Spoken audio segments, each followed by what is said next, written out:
සමහර මිනිස්සු වෙන දීර්ඝ සම්පන්න ලබනවා. මේකට හේතු මොනවාද කියලා. ඊට පස්සේ කියනවා මානවක මේ ලෝකයේ යම් ස්ත්‍රියක් වේවා පුරුෂයෙක් වේවා මේ කෙනා ප්‍රාණීන්ගේ ජීවිතවලට අභේදානය දෙනවා. පුරා භූමියේ පටන් සත්ත්ව ජීවිතයක් හානි කරන්නේ. මෙන්න මේ විරතිය හේතු කොටගෙන මේ ප්‍රාණඝාතයෙන් වැළකීම නම් වූ මේ ශික්ෂාපද ආරක්ෂා කිරීම හේතු කොටගෙන මොහු මරණින් මත්තේ ඒ කර්මයේ සිදුනොත් දෙව්ලොව උප්පත්තිය ලබනවා. එහෙම දෙව්ලොව උපදින්න නැතුව මනුලොව ඉපදුනා නම් ඒ කෙනා දීර්ඝායු සම්පන්න ලබනවා. දීර්ඝායු සම්පන්න ලබන මේක තමයි මානව දීර්ඝායු සම්පන්න ලබන ප්‍රතිපදාව කියලා මේ මානව බුදුරජාණන් වහන්සේ දේශනා කරනවා. පින්නතුනේ මේක මේ දීර්ඝායුෂ හදන්නේ ප්‍රතිසන්දියෙන්මයි. ජානක ශක්තියෙන්ම ඔහුගේ ජීවත් වෙන ආයු කාලය එතෙන්දිම තීන්දුව කරනවා. තීන්දුව වෙනවා කර්මයෙන්ම. එතකොට ඒ ආයු කාලය තීනකංගේ ජීවිතයට හානියක් වෙන්නේ නැහැ. දැන් එතකොට මේ වගේ මහා පින් ඇති දරුවෙක් ඉපදුනහම මොකද්ද වෙන්නේ? එතකොට මේ වගේ මහා පින් ඇති දරුවෙක් අම්ම කෙනෙක්ගේ කුසේ පරිසිඳ ගත්තාම ඒ අම්මට පුදුම සැනසෙල්ලක්. අම්ම ලෙඩෙක් නම් නිරෝගී වෙනවා. ගෙදරට එන අර කිසිම කරදරයක් වෙන්නේ නැහැ. ගෙදරට කිසිම පීඩාවක් වෙන්නේ නැහැ. තමන් වෙලහෙලඳන් ව්‍යාපාර කරනවා නම් ඒවා හිතුවටත් වැඩිය දියුණු වෙනවා. ඒ වගේම ගොවිතැන්පත් ආදිය කරනවා නම් තමන් හිතුවටත් වැඩිය ආදායම් වෙනවා. අස්වැන් වෙනවා. ගස්වල ගෙඩි තමන් හිතන්නේ නැති විදිහට ඒවා හැදෙනවා. ඒ වගේම තමයි අට කතාවේ කියනවා පින්නතුනේ ඒ වගේ පින් ඇති දරුවෝ ඉපදෙනකොට මොකද වෙන්නේ? එවැනි පින් ඇති දරුවෙක් ඉපදෙනකොට ගෙදර ඉස්සරහා දොරණුයි පිටිපස්ස දොරණුයි නිදන් හැදිගේ ඇතුළට පෙරලි යනවා කියලා. මොකද අර දරුවට සැප දෙන්න ඕන. ඒ දරුවට සැප දෙන්න ඕන නිසා තමයි ඒ විදියට නිදන් හැලි පවා ගේ ඇතුළට ලැබෙන්නේ. ඉතින් එවැනි පින් ඇති දරුවෝ උපදිනකොට ඒ අය අපි හිත මොනවා හරි ඒ කෙනා මැණික් කරන්න ගියා කියලා ඒ කෙනාට වෙහෙසක් නැතුවම ඒ මැණික් ආදිය ලැබෙනවා. ඒ වගේම තමන් හිතන්නේ නැතුවම තමන් නොලබපු විදියට නොහිතපු විදියට ඒ අයට සැප සම්පත් උදා වෙනවා. සැප සම්පත් ගලාගෙන එනවා. මොකද අර දරුවාගේ කර්ම ශක්තිය පුණ්‍ය ශක්තිය හේතු කොටගෙන ඒ ගෙදෙට්ට සැපමයි උදා වෙන්නේ. සැපමයි ලැබෙන්නේ. මොකද ඒ සැප ලැබෙන්නේ අර දරුවාගේ තියෙන පින් බලයෙන් පුණ්‍ය ශක්තිය හේතු කොටගෙන ඒ ගෙදෙට්ට සැප උදා වෙනවා. ඒ නිසා පින්නතුනි මේ කාරණා සමහර විට අපිට තේරෙන්නේ නැති වෙන්න පුළුවන්. මොකද අපිට ඒ උපදින දරුවාගේ බලපෑම ගෙදරට සෑහෙන බලපෑමක් සිද්ධ කරනවා. සමහර ගෙදරට පමණක් නෙවෙයි ඥාති සමූහයාට මේ බලපෑම ඇති කරනවා. ඒ නිසා ඒ උපදින දරුවගෙන් තමයි ඒ අයට ඒ සැප දුක් ලැබීම තීරණය වන්නේ. එතකොට එවැනි දරුවෙක් පහළ වුණාම ඒ දරුවාගේ ආයුෂ කර්මයෙන්ම නිර්මාණය කරනවා මෙන්න මෙච්චර ජීවත් වෙනවා කියලා. ඒ ජීවත් වෙන කාලේ ඒ අතරතුරේ පුද්ගලයා මරන්න බෑ. මේ පෙන්නතුන් අහලා ඇති ওই ව්‍යසන වෙනකොට ඔය සුනාමිය වෙනකොට සමහර දරුවෝ වාජනවල පාවෙල ගිහිල්ලා පහු කාලේ හමු වෙනවා. ඒ දරුවට හානියක් නැහැ. නායකයේ තැන්වල ඒ එක පුද්ගලයෙක් දෙන්නේ කිතුරු වෙනවා. අනිත් මුළු ගම් පිටින්ම විසුණු වෙලා යනවා. හොයා ගන්නවත් නැහැ. ඒ වගේම තමයි ප්ලේන් කඩා වැටෙනවා. සේරම මැරෙනවා. එක්කෙනෙක් බේරෙනවා. හීරෙන් තුවාලයක්වත් නැහැ. මේ විදියට ගම් වතුර වලට යට වෙලා සමහර ගම් පිටින් ගහගෙන යනවා. එක්කෙනෙක් දෙන්නේ බේරෙනවා. හීරෙන් තුවාලයක්වත් නැහැ. කවුද මේ කරන්නේ? කවුද මේ බේරුවේ? ඇයි ටිකක් මැරුවේ? ඇයි ටිකක් බේරුවේ? එහෙනම් මරනවා නම් සේරම මරන්න ඕන. බේරෙනවා නම් සේරෙන් බේරෙන්න ඕන. ඇයි මෙහෙම නොකර එක්කෙනෙක් දෙන්නේ බේරිලා කීප දෙනෙක් මරණයටපත් උනේ? අර ඩම්පුවන තුර මේ පෙන්නතුන්ලා දන්නවා. ඇයි ස්වාමීන්වහන්සේලා කීප දෙනෙක් අපවත් වුණා? ඒ වගේම කීප දෙනෙක්ට හීරින් තුවාලයක් ගන්න, සමහර අයට සාමාන්‍ය තුවාල. කවුද මේක කරේ? හිතලද කරේ? නෑ. කර්මයේ බලයෙන් තමයි මරන්න ඕන කට්ටිය මැරුවා, අතපය කඩන්න ඕන කට්ටියගේ අතපය කැඩුවා. ඒ කර්ම කරපු නැති අයට කිසිම අනතුරක් සිද්ධ වෙන්නේ නැහැ. එතකොට පින්නතුනි අර කියන්නේ මරන්න බැරි කෙනා ගලේ ගහලවා මරන්න බෑ කියන ওই ගැමි විවහාර කතාවක් තියෙන්නේ. ඇයි එහෙම කියන්නේ? ඒ කෙනා මරන්න බෑ මොන විදියකටවත් මරන්න බෑ මැරෙන්නේ නැහැ. ඔහුගේ කර්මය තියෙනවා සෑහෙන කාලයක් ජීවත් වෙන්න. මොකද ඔහු ප්‍රාණඝාත නොකරපු කුසල බලයෙන් මේ ජීවිතයට උපස්තම්භනය කරනවා, අනතුරු අයින් කරනවා. මේ කෙනාට මැරෙන්න තියෙන අනතුරු අයින් කරනවා. මැරෙන්න ඉඩ තියන්නේ නැහැ. කොයි වෙලාවකවත් කොතනකවත් හානියක් වෙන්න ඉඩ තියන්නේ නැහැ. බුදුරජාණන් වහන්සේ මේ මානවකට කියන මානවක මේක තමයි දීර්ඝායු සම්පත් ලබන ප්‍රතිපදාව. ඊට පස්සේ මේ මානවක ඇහුවා ස්වාමීනි භාග්‍යවතුන් වහන්සේ මේ ලෝකයේ සමහර මිනිස්සු ඉන්නවා ආබාධ තියෙනවා, බොහෝ ආබාධ තියෙනවා, සමහර අය ඉන්නවා අල්ප ආබාධයි, මේකට හේතුව කියලා. භාග්‍යවතුන් වහන්සේ පිළිතුරු දෙනවා මානවක මේ ලෝකයේ ස්ත්‍රියක් වේවා පුරුෂයෙක් වේවා මේ කෙනා නිරන්තරයෙන්ම ද්වේෂයෙන් තරහින් සත්‍යයන්ට ගල් වලින් මුල් වලින් පොල් වලින් කටු වලින් අතපය වලින් මේ සත්‍යයට හිංසා කරනවා, කොයි වෙලාවෙත් පීඩා කරනවා, වද දෙනවා. මෙන්න මේ හිංසා කිරීම හේතු කොටගෙන මොහු මරණයන් මත්තේ ඒ කර්මය හේතු කොටගෙන මොහු අපායට යනවා. ඒ හිංසාව නිසා. එහෙම අපායට නොගොස් ඔහුට වෙන කර්මයක් සිහි වෙලා මනුලොව ඉපත්ය ලැබුවා නම් මොකද වෙන්නේ? උපන් දවසේ ඉඳලාම ඔහු රෝගියෙක්. උපන් දවසේ ඉඳලාම ඔහු රෝගියෙක්. බඩේ ඉඳලාම ඔහු රෝගියෙක්. සමහර විට සඳ වෙන්න පුළුවන්, කන් නැති වෙන්න පුළුවන්, නාසය නැති වෙන්න පුළුවන්, අත් දෙක නැති වෙන්න පුළුවන්, කකුල් දෙක නැති වෙන්න පුළුවන්, ඇඟිලි නැති වෙන්න පුළුවන්. ඒ වගේම ශරීරයේ විකෘති වෙලා වෙන්න පුළුවන්, අතපය තීනව වෙන්න පුළුවන්, ඉරටු වගේ වෙන්න පුළුවන්. සමහර දරුවෝ ඉන්නවා කවමදාවත් පොටුවෙන් නැගිටින්නේ නැහැ. සමහර දරුවෝ ඉන්නවා කිසිම දවසක ඇඳෙන් නැගිටින්නේ නැහැ. උපන් දවසේ ඉඳලම ඇඳේ දිගා වෙලා, උපන් දවසේ ඉඳලම පුටුවක ඉන්නේ. එතකොට ඇයි මෙහෙම වෙන්නේ? කවුද මෙහෙම කරේ? කවුරුවත් වෙන පුද්ගලයෙක් කරාද නැහැ. එතකොට සමහර අයට පින්නතුනේ හැමෝටම මොකක් හරි ශරීරයේ වේදනාවක් තියෙනවා. තුනටි අමාරු වෙන්න පුළුවන්, හිසේ අමාරු, අත්පාවල අමාරු. ශරීරයේ මේ අසවල් තැන ලෙඩක් නැහැ කියලා කාටවත් කියන්න පුළුවන්ද? මෙතන ඉන්නවද පෙන්ඩෝල් පෙත්තක් හරි බොන්නේ නැති කෙනෙක්? කවුරු හරි බෙහෙත් බොනෝ, තෙල් පත්තු ගන්නවා. ඇයි මේ ශරීරයට මේ වගේ වද වේදනා ඇති වෙන්නේ? එතකොට සංසාරයේදී අපි කර්ම කළා දෙනවා, සත්‍යයන්ට හිංසා කළා දෙනවා. ඒ නිසා මොකද වෙන්නේ? අර උපපීඩක කර්මෙන් අපේ මේ මනුස්ස ජීවිතය ලැබුවාම පීඩා කරන අපිට නිරෝගී ශරීරයක් ඇතුව ඉන්න දෙන්නේ නැහැ. කොයි වෙලාවෙත් කොහේ හරි වේදනාවක්, කොයි වෙලාවෙත් පීඩාවක්. සතුටෙන් සැනසෙල්ලෙන් ඔහුට ඉන්න ඉඩ තියන්නේ. මානවක මේක තමයි බොහෝ ආබාධ ඇති කරන ප්‍රතිපදාව. සත්‍යයන්ට හිංසා කිරීම. හිංසා කරනවා කිව්වම ගහනවා, හිර කරනවා වගේ නෙමෙයි. ටැංකිය වල දාලා හිර කරනවා වෙන්න පුළුවන්. කූඩු වල දාලා හිර කරනවා වෙන්න පුළුවන්. ගැට ගහලා හිර කරනවා වෙන්න පුළුවන්. එතකොට මේ සියල්ලම හිංසාව. දැන් හිතන්නකෝ අපි කවුරු හරි කෙනෙක් ඔන්න දැල් බෝඩුවක දාලා තියනවා. බල බල සතුටු වෙනවා. අපිට සතුටුද?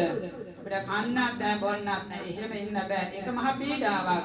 කෙනෙක් ටැංකියක දාලා බල බල සතුටු වෙනවා. හැබැයි ඉන්න සත්‍යයට සතුටුද? දැන් අපි කවුරු හරි ටැංකියක දාලා බැලුවොත් අපිට ඉන්න පුළුවන්ද කියලා බලන්න. වැඩි ඕනේ. ඔබ ගෙදර දොරවල් වහලා ලොක් කරලා එක දවසක් හිර කරලා තිබුණොත් මොකද වෙන්නේ? ඉන්න පුළුවන්ද? ඉන්න බෑ. ඒ තරම් අපහසුතාවක් තියෙන්නේ. එහෙනම් මෙන්න මේ විදියට සත්‍යයන්ට කරන හිංසනය හේතු කොටගෙන ඒ කෙනාට අර විදිය බොහෝ ආබාධ ඇති පුද්ගලයෙක් බවට පත් වෙනවා. ඊට පස්සේ මේ මානව කහනවා ස්වාමීන් භාග්‍යවතුන් වහන්සේ මේ ලෝකයේ සමහර මිනිස්සු ඉන්නවා කිසිම ආබාධයක් නැහැ, අල්ප ආබාධ. මේකට හේතුව මොකද කියලා භාග්‍යවතුන් වහන්සේ දේශනා කරනවා. මානවක මේ ලෝකයේ සමහර මිනිස්සු ඉන්නවා කිසිම සතෙකුට හිංසාවක් කරන්නේ නැහැ, ගලකින් කැබලෙත්තකින්වත් ගහන්නේ නැහැ. සමහර අයට ඉන්න බෑනේ. මොන විදිහකින් ගලකින් හරි ගහන්න ඕන, අතින් පයින් හරි ගහන්න ඕන, ඇඟිල්ලෙන් හරි අනින්නවා, ළඟ ඉන්න කෙනාට කනෙන් හරි මිරිකන්න ඕන, ඩොක්කක් හරි අනින්න ඕන. මොකද අර සසරේ පුරුද්ද. ඉතින් මේ වගේ හිංසා කරනකොට වෙන්නේ ඔකේ ප්‍රතිවිපාක අපිට එනවා. මේ ශාරීරික වශයෙන් මහා දුක් වේදනා ඇති වෙනවා. අන්න එහෙම කාටවත් අඩු ගානේ ඇඟිල්ලකින්වත් ඇනලා හිංසාවක් කරන්නේ නැති පුද්ගලයෙක් ඉන්නවා. ඔහු මරණින් මත්තේ ඒ හිංසා නොකිරීම හේතු කොටගෙන දෙව්ලොව උප්පත්තිය ලබනවා. එහෙම උපදින්න නැතුව මේ කෙනා මනුලොව උප්පත්තිය ලැබුවා නම් ඒ කෙනාට ඉහෙන් බහින රෝගයක් හැදෙන පුද්ගලයෙක් නෙවෙයි. ඔය සමහර මිනිස්සු මේ පින්නතුන්ලට අහලා ඇති මං කවදාවත් පෙන්ඩෝල් පෙත්තක්වත් දීලා නැහැ කියලා සමහර මිනිස්සු කියනවා. එච්චරට ඒ අය නිරෝගී භාවය තියෙනවා. කවදාවත් හිසේ අමාරුවක්, උණටි අමාරුවක්, කකුල් අමාරු, දත් කැක්කුම් මේවා ඒවා ඇත්තේ නැහැ. එයා හොඳට නිරෝගී. ඇයි එහෙම නිරෝගී වෙන්නේ? මෙන්න මේ කර්මය නිසා, කර්මයෙන් තමයි මේ ස්වභාවය හදන්නේ. ඔහු එවැනි පීඩා කරපු නැති නිසා ඔහුගේ ජීවිතේට අඩු ගානේ උකුණෙක් මකුණකින්වත් හිංසනයක් ඔහුට ඒ කර්මය හේතු කොට ලැබෙන්නේ නැහැ. එතකොට මෙන්න මේ කාරණාව තේරුම් ගන්න. මේ කර්මය නිසා තමයි කෙනෙක් සතුටෙන් ඉන්නවා, කෙනෙක් මහා ලෙඩ දුක් හැදලා පීඩා විඳිනවා. එතකොට මේවා සිද්ධ කරන්නේ අතීතයේ අපි සිද්ධ කරපු කර්ම. මේ ජීවිතේ කරපුවා නෙවෙයි. කෙනෙක් හිතන්න පුළුවන් මම මේ ජීවිතේ මෙච්චර හොඳට ඉන්නවා. ඇයි මට මෙච්චරම කරදර කියලා. මෙච්චර කරදර කියන්නේ අපි මේ ජීවිතේ කරපුවා නෙවෙයි තියෙන්නේ. අගක් නොපෙනෙන මුලක් නොපෙනෙන සසරක අපි මේ එන්නේ. ඒන සංසාරය තුළදී අපිට අසත්පුරුෂ ආශ්‍රය ලැබිලා තියෙනවා. ඒ අසත්පුරුෂ ආශ්‍රයලා කරපු අපරාධ නම් මෙච්චරයි කියලා නිමා කරන්න බෑ. කියලා නිම කරන්න බෑ. අම්මා මරලා ඇති ඕන තරම්, තාත්තා මරලා ඇති ඕන තරම්, එවැගේම රහතන් වහන්සේලාගේ ජීවිත ඕන තරම් නැති කරන්න ඇති. එවැගේම බුදුන්ට හිංසා කරන්න ඇති, පීඩා කරන්න ඇති. කාටවත් කියන්න පුළුවන්ද මං එහෙම කරේ නැහැ කියලා? මුගලන් මහරහතන් වහන්සේ අවසාන මොහොතේ පිරිනුවන් පෑවේ කුමන් නිසාද?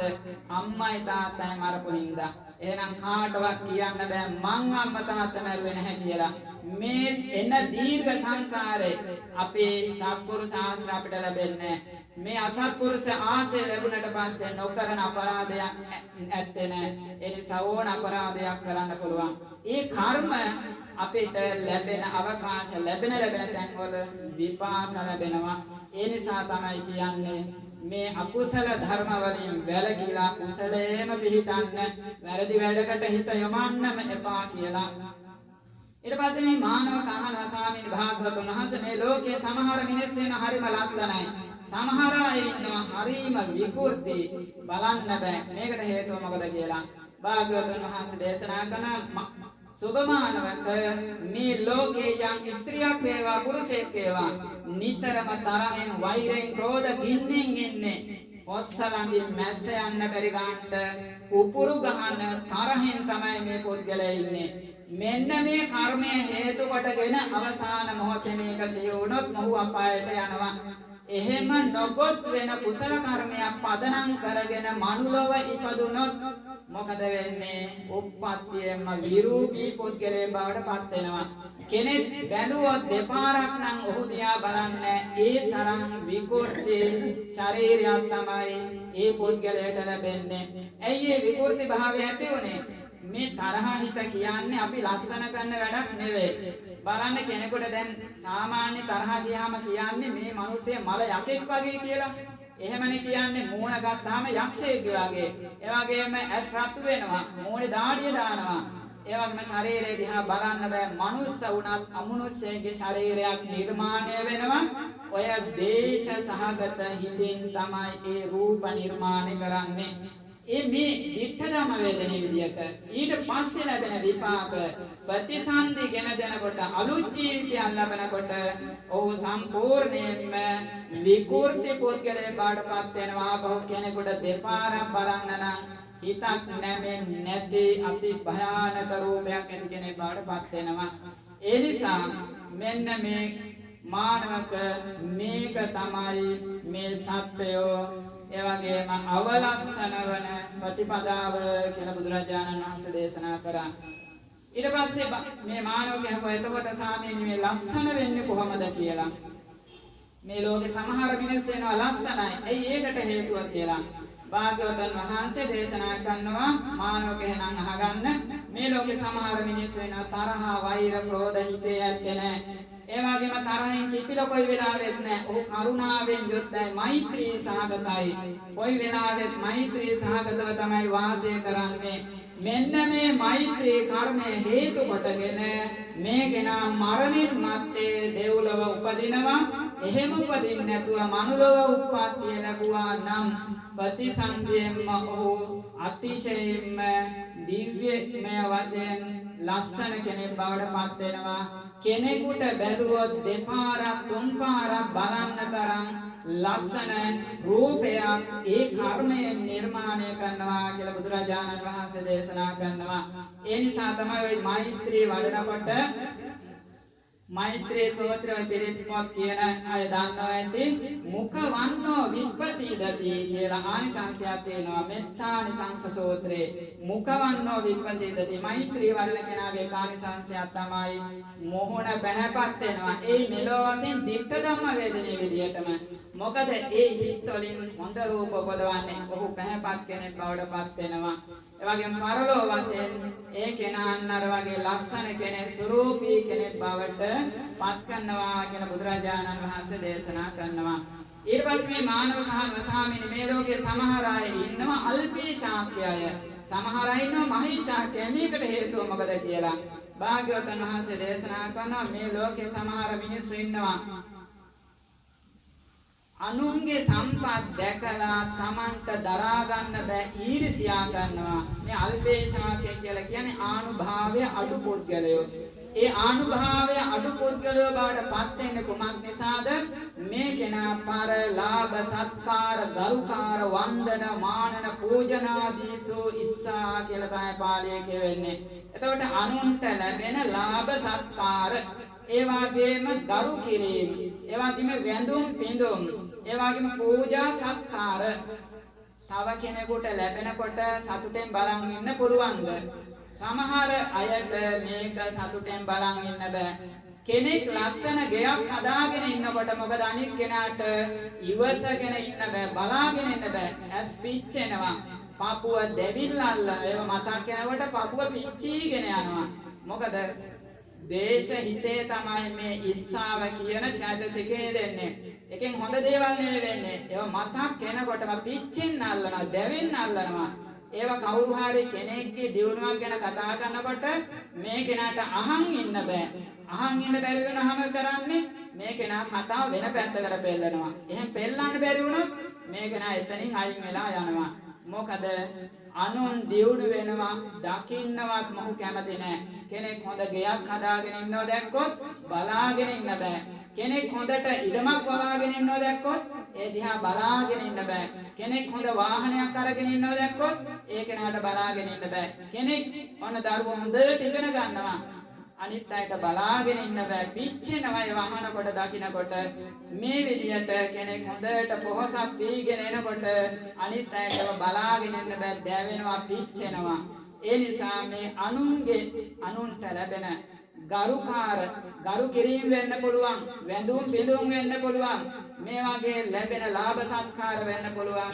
ඒව බලාගෙන ඉඳලා Tamanගේ හිත පිච්චෙනවා, දැවෙනවා. මේකට කියන්නේ අසහනය කියලා. මේ අසහනය හේතු කොටගෙන මේ කර්මය හේතු කොටගෙන මොහු මරණින් මත්තේ අපායට යනවා. එහෙම නොගොස් මොහු මනුලොව ඉපදුනා නම් ඒ කෙනා ආනුභාව සම්පන්න කෙනෙක් බවට පත් වෙනවා. අල්පේශාක්‍ය කෙනෙක් වෙනවා. මේ කෙනාට කවුරුවත් කැමති නැහැ. අල්ප පරිවාරයක් ඉන්නේ. අට කතාවේ කියනවා මේ කෙනා බත් කාලා අත හොදන්න වතුර නැතුව ඉන්නවා. වතුර එකක් දෙන්න කෙනෙක් පලාතක වන්නේ කියලා. ඒ කියන්නේ අඩුම තරමේ කරන මැරෙනකොට වතුර එකක්වත් දෙන්න ඔහුට කිසි කෙනෙක් ඉතුරු වෙන්නේ නැහැ. ඇයි ඒකට හේතුව? පිරිවර අඩුවේ. පිරිවර අඩු වෙන්න ආනුභාවය අඩුවේ. ආනුභාවය අඩු වෙන හේතුව තමයි සාසරේ අනුන්ගේ සැපට ඉරිසියා කරලා තියෙනවා. ඒ ඉරිසියා කරපු කර්මය නිසා මොහුට පිරිවර සම්පත් නැහැ. කවුරුවත් ඔහුට කැමති නැහැ. ඔහු තනියෙන් හුදකලා ජීවිතයක් තමයි ඔහු ගත කරන්නේ. ඒකට හේතුව තමයි අනුන්ගේ සැපට ඊර්ෂ්‍යා කිරීම. මානවකයන් දැනගන්න මෙන්න මේක තමයි අල්පේ ශාක්‍ය වෙන ප්‍රතිපදාව කියලා බුදුරජාණන් වහන්සේ දේශනා කළා. ඊට පස්සේ අහනවා මහේශාක්‍ය වෙන්න